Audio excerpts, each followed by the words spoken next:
السلام عليكم. النهارده راجعه لكم فكره مهمه جدا جدا، بالليمون تعمليها، وخاصه في فصل الشتاء. طبعا في فصل الشتاء على طول بيكون في تعب، في امراض، في حاجات كده مش حلوه خالص لاولادنا ولينا. النهارده هقول لك على افكار كتير كتير حلوه، وان شاء الله تفيدك وتفيد ولادك وكده. بس يا ريت تحطوا لايك للفيديو وتشتركوا معايا في القناه لو انتوا لسه اول مره تشوفوني، وشجعوني كده، ويلا بينا نشوف الافكار مع بعض. اول حاجه كده، طبعا العادي بتاعنا ان احنا بنجيب الليمون نعصروه ونرمي القشر بتاعه. من النهارده مش هترمي القشر تاني، هتستعمليه في حاجه عايزه اقول لك حلوه جدا ليكي ولاولادك. عندي كده ليمونه، يعني بصوا عارفين الليمون اللي هو بيكون كبير قوي ده، يا ريت تجيبوا منه، احسن كمان من الليمون الصغير ده. ببدا اخد كده ليمونه واقول بسم الله. بصوا انا عايزه ايه، عايزه امسك الليمونه كده واعمل لها زي ايه، قاعده تكون مظبوطه. بصوا اهي كده، لا مايل. ابدا ان انا بقى ايه، واحده واحده كده اهو. هاخد الليمونه بالشكل ده كده زي ما انتم شايفينه، هبدا ان انا اقطعها كده. بسم الله الرحمن الرحيم اهو بالشكل ده. قطعت كده الليمونه من هنا زي ما انتم شايفين. النهارده هعمل لكم وصفتين احلى من بعض. الوصفه التانية للناس اللي ما بتحبش تستنى كتير في الفيديو، اللي بتزهق بسرعه تعملها، عايزه اقول لك بتبقى حلوه جدا. ببدا كده، بصوا كده عندي الليمونه اخدتها اهو بالشكل ده. طبعا هبدا ان انا افرغ اللي في الليمون، بس طبعا مش هفرغه كله. بصوا كده واحده واحده، عشان عايزه افرغ القلب بتاعه ومش هرميه، هخليه برده. هقول لك هتعملي بيه ايه. كده هجيب معايا لو بوله او طبق صغير اي حاجه، وهبدا ان انا اخد الجزء اللي جوه ده وهحطه هنا. طبعا زي ما قلت لك انا مش عايزه افرغ قلب الليمونه كله، انا عايزه يكون فيها برده اجزاء. بصوا لسه فيها ميه ليمون، هشيل بس الجزء ده.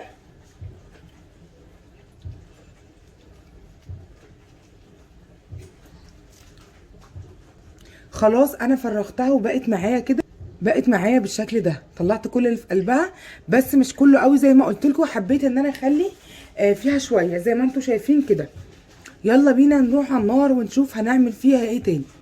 بعد كده هاخد عندي الليمونه اللي انا عملتها، وهبدا ان انا احطها على النار بالشكل ده كده زي ما انتم شايفين. وهبدا ان انا اشغل النار، بس ههدي النار على الاخر. بصوا كده انا مشغلاها ومهديه النار خالص. اول حاجه هبدا اضيفها جوه الليمون. هضيف جواها، طبعا كلنا عندنا زيت زيتون، هحط شويه كده من زيت الزيتون اهو زي ما انتم شايفين. خلاص، وهحط معاهم شويه من زيت الجنزبيل اهو كده. خلاص، وهبدا ان انا اخليهم يغلوا مع بعض. انا سايبه شويه من الليمون او ميه الليمون، سايبه شويه جوه. هبدا ان انا كده، بصوا عايزه اقول لك لو حتى العين معاكي مش عارفه تحطي الليمونه، هقول لك هتعملي ايه. عندنا كلنا طبعا الشياله دي الصغيره دي بتاعه القهوه. ببدا اخد دي كده، احط دي واحط دي عليها، اعلي النار شويه عشان تكون متوصله ليها اهي. بصوا بالشكل ده كده اهو، حطيتها وهبدا ان انا اخليها تغلي. وهجيب عندي سنه بسيطه جدا من الكمون وهنزل بيها كده في النص. مش عايزه كتير، عايزه حبه صغيرين بس كده. وهسيب بقى كل الكلام ده كده يشتغل مع بعضه على النار جوه الليمونه. عايزه الليمونه دي كلها تغلي. بصوا انا هعلي عليها شويه وهسيبها تغلي زي ما انتم شايفين كده اهو. هسيبها تغلي وكل اللي جواها ده يعني ايه يتفاعل مع بعض. بصوا كده بدات اللي هي ايه تتفاعل معايا وتشتغل، واللي جواها ده يغلي بالشكل ده كده اهو. كده اهي معايا، هتبدا بقى ايه تتفاعل والليمونه كلها تغلي ببعضها. انا عايزه زي ما قلت لكم القشره من بره تشتغل وتغلي، الحاجات اللي جوه تغلي. ايه اللي يتفاعل معايا؟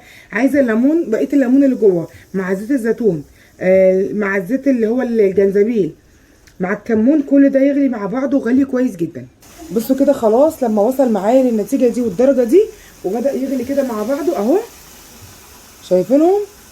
هطفي بقى النار خالص وهشوف هعمل فيهم. بصوا بتغلي زي ما انتم شايفين، جوه الليمون اصلا بقى بيغلي وبينزل بره. ده كده اللي انا عايزاه. يلا بينا نشوف هنكمله. بصوا خلاص بعد كده هجيب عندي اي طبق، اي كده كوبايه او اي مج او اي حاجه. وهبدا ان انا اجيب معايا شويه من الميه المغليه، بسم الله الرحمن الرحيم كده، وهزود عليهم شويه من الكمون. ممكن تحطي الكمون الحصى على فكره، وتسيبيه لحد ما يبدا وتسيبيه لحد ما يغلي خالص مع ميه دافيه، وتحطيه فيها وتغطيه وترجعي تصفيه. ينفع. وينفع برضو تعملي زي ما انا عملت كده، بتاخدي الليمون الكمون مع الميه تحطيه. بعد كده هجيب الليمونه اللي انا غليتها، بصوا بقى، هبدا اخدها كده بالشكل ده واضغط عليها كده وتنزل. طبعا انت مش بتخلصيها على مره، انت ممكن تخلصيها على مرتين 3، بس انا هعملها كده اهو. بصوا اتحرقت معايا زي ما انتم شايفينها كده، ونزلت كل الفوائد اللي فيها اهي. هبدا بعد كده ان انا اشربها. عايزه اقول لك لو عملتيها كل يوم وشربتيها هتديكي نتيجه حلوه جدا، وتخليكي ما شاء الله.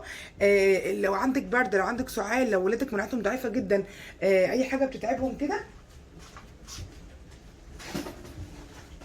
عايزه اقول لك بكل سهوله بتشفي ما شاء الله، حلوه جدا وبتجيب نتيجه حلوه. وطبعا سبحان الله، من الحاجات اللي بتشفي جدا احسن من العلاجات، الحاجات اللي هي بتكون يعني من البيت او كده، او الحاجات اللي هي بتكون طبيعيه بتكون افضل، ما فيهاش اثار جانبيه. دي كده بالنسبه لاول وصفه. تاني وصفه يا مجنى السريعه هقول لك عليها دلوقتي. الفكره التانيه معايا اللي انا قلت لكم عليها النهارده، هركن دي كده على جنب. عايزه اقول لك زي ما قلت لك، لو عايز تعمليها كل يوم هتعمليها وتشربيها. الفكره التانيه معايا، هجيب عندي برطمان فاضي كده، وهبدا ان انا اجيب عندي البرطمان، وهجيب عندي شرايح الليمون بالشكل ده كده، اي شرايح ليمون متبقيه عندك. وهاخد نص الليمونه كمان من كده، وهبدا ان انا اقطعها واحطها جوه البرطمان. ولازم تغطي البرطمان ده بشويه من زيت الزيتون. هحط كده شويه زيت زيتون جواه، وهسيبه معايا حوالي اسبوع او اسبوعين. عايزه اقول لك بيكون زيت الزيتون جواه يعني اللي هو بيكون تقل كده وخد قوام، وبقى بقى متعامل خالص بالليمون. تبداي تشربيه كل يوم على الريق او يوم زي ما انت عايزه. عايزه اقول لك بيديكي نتيجه حلوه زي ما قلت لك حد بقى تعبان، حد عنده نزلات برد، حد عنده كحه، حد عنده الكلام ده كله مش بيستحمل، عنده مناعه ضعيفه، لازم تجربوا له الحركه دي. هبدا ان انا اكمل كده، هغطي كل الليمون معايا بزيت الزيتون زي ما انتم شايفينه كده، وهسيبه معايا موجود لحوالي اسبوع او اسبوعين، وهغطيه كويس جدا، وهيقعد معايا عندي. بعد كده هاخد منه بالمعلقه بعد اسبوع او اسبوعين، اخد منه بالمعلقه واشرب. عايزه اقول لك بيشفي من اي مرض موجود عندك، سواء كان ليه علاقه بالبرد او ليه علاقه بالسخونيه او ليه علاقه بالانفلونزا، سعال، كحه، اي حاجه، بيديكي نتيجه حلوه جدا. يبقى انا كده النهارده عملت معاكم وصفتين، الليمون بزيت الزيتون، وعملنا مع بعض كمان الشراب اللي احنا عملناه بالليمون. اتمنى النهارده الفيديو يكون عجبكم، لايك وشير على الفيديو، ومستنياكم فيديوهات تانية كتير. والسلام عليكم ورحمه الله وبركاته.